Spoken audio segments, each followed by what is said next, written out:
उन्हीं किसी सहपाठी ने, भगवान कृष्ण के सहपाठी ने ये कहा शांतिवन मुनि को, क्या आप हमें बार बार जो रटवाते हैं, आप तो ईश्वर हैं, परम ज्ञानी हैं, आप ऐसे ही हमारे हृदय में कृपा करके दया करिए कि हमें सब याद हो जाए। लेकिन आप बार बार रोज़ हमें क्लास लेते हैं, रोज़ हमें पढ़ाते हैं, रोज़ रटाते हैं, सिखाते हैं। भगवान कृष्ण की बात सुनी, भगवान कृष्ण उसके हाथ ऐसे हाथ मारा, जिसने ये सवाल किया था उसको भगवान कृष्ण ऐसे हाथ मारा। फिर शांतिवन मुनि ने ये कहा, देखो भाई, यहाँ पाठशाला का नियम है कि यहाँ पे जो तरीके से पढ़ाया जाएगा,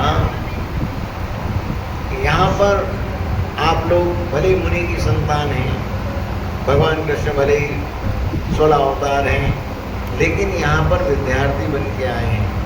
विद्यार्थी बनने की वजह से जैसा सबको पढ़ाया जाएगा वैसा ही हम आपको भी पढ़ाएंगे। और पढ़ाई का एक तरीका है, बच्चे को नाम सिखाने के लिए भी कितनी बार उसको उसके पिता का नाम बताना पड़ता है। माँ बताती है ये तुम्हारे पापा हैं, ये तुम्हारे ये हैं, ये। फिर धीरे धीरे उसको याद हो जाता है। फिर पूछते हैं ये कौन है, ये मेरे पापा हैं। ये कौन है, मेरे चाचा हैं।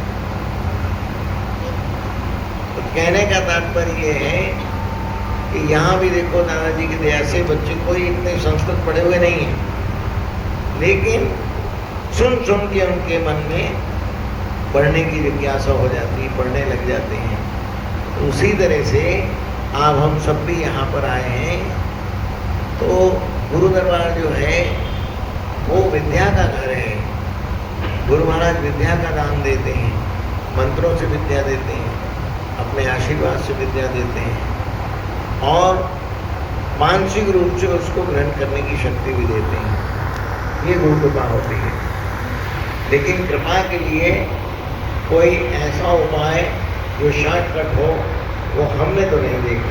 हमने हमारे जीवन में भी जो है लकड़ियाँ उठाई, खूब लकड़ी का ट्रक दुनिया के लिए आते थे, इंदौर में लकड़ियाँ खाली करना, मिट्टी जमाना, गायों को संभालना, खेती बाड़ी करना।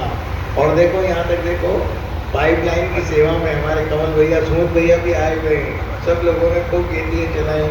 महासिंह जी उस समय कप्तान हुआ करते थे, आजाद हिंद फौज के, वो सबके कप्तान लीडर होते थे, और इतनी उम्र में कितनी मेहनत करते थे। और ये सब भक्तों ने करी। अच्छे अच्छे देखो, अनिल डॉक्टर, वो भी इंदौर दरबार में रह के डॉक्टर बन गए। आज सुमित भैया भी देखो कितने बड़े ऑफिसर जी सब बन गए, आप सब सीए बन गए, कमल भैया। ये गुरु कृपा की सेवा से होता है। तो आप सबसे हमारा यही है कि गुरु कृपा में, गुरु दरबार में जो भी बने, हम जितनी देर आते हैं उतनी देर, चाहे तो भजन में और या दादाजी के कीर्तन में, संकीर्तन में, या मंदिर में जो पाठ होता रहता है, हमारे विप्रकंठ करते ही हैं। सुबह 5 बजे से 8 बजे तक होता है। फिर आरती के बाद फिर भागवत जी वगैरह होती है। फिर शाम को पाठ होता है, रुद्री का, विष्णु सहस्रनाम होता है। तो उन सब में बैठ के श्रवण करना चाहिए। बच्चा भी सुनते सुनते सीखता है। तो हम भी बच्चे हैं, हमारे परम पिता तो भगवान दादाजी हैं। दादाजी पिता के पिता हैं, दादा। तो इसलिए पिता के यहाँ आने के साथ उनकी जो भी प्रेम लीला है, क्योंकि प्रेम में भुलावा है और मार में पढ़ाई है। इस चीज़ को हमेशा ध्यान रखना चाहिए कि जब भी शिक्षा होगी तो उसके लिए कड़क किया जाएगा, लेकिन उसी शिक्षा से जीवन बनता है। और प्यार में तो भुलावा होता है।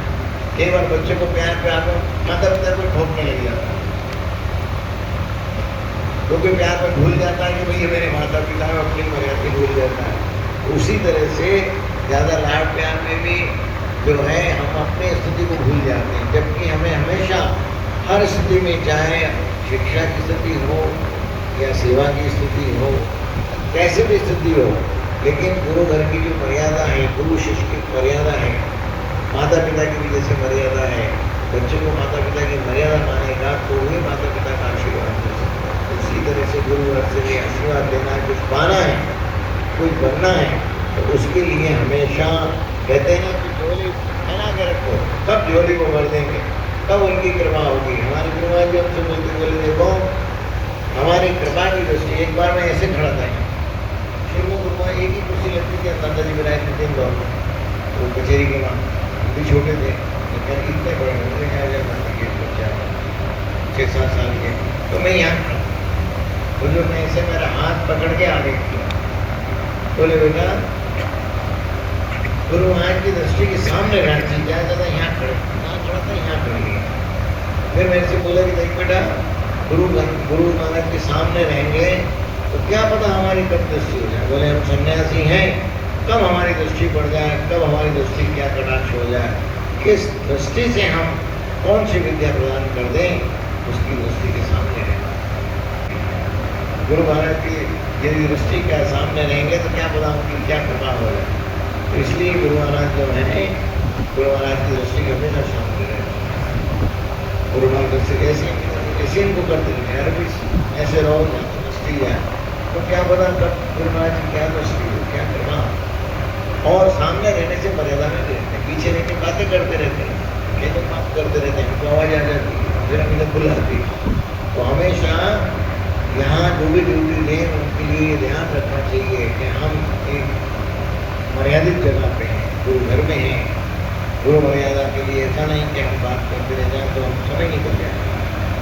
जीवन बहुत छोटी चीज़ है, शिक्षा इतनी बड़ी चीज़ है, इतने पुराण हैं, इतने ग्रंथ हैं, इतने हमारे जो हैं ग्रंथ हैं, इतने वेद हैं, पुराण हैं और उपनिषद हैं, जिनको पढ़ते पढ़ते भी जीवन छोटा पड़ जाए। यदि कोई पढ़े और पढ़ाने वाला भी हो तो एक नहीं 2-3 पीढ़ियाँ भी पढ़ाए तो वो पूरा नहीं हो सकता। तो इसलिए हमको हमेशा गुरु महाराज की दृष्टि और गुरु महाराज के सामने रहना चाहिए, जिससे उनकी बड़ा बड़ा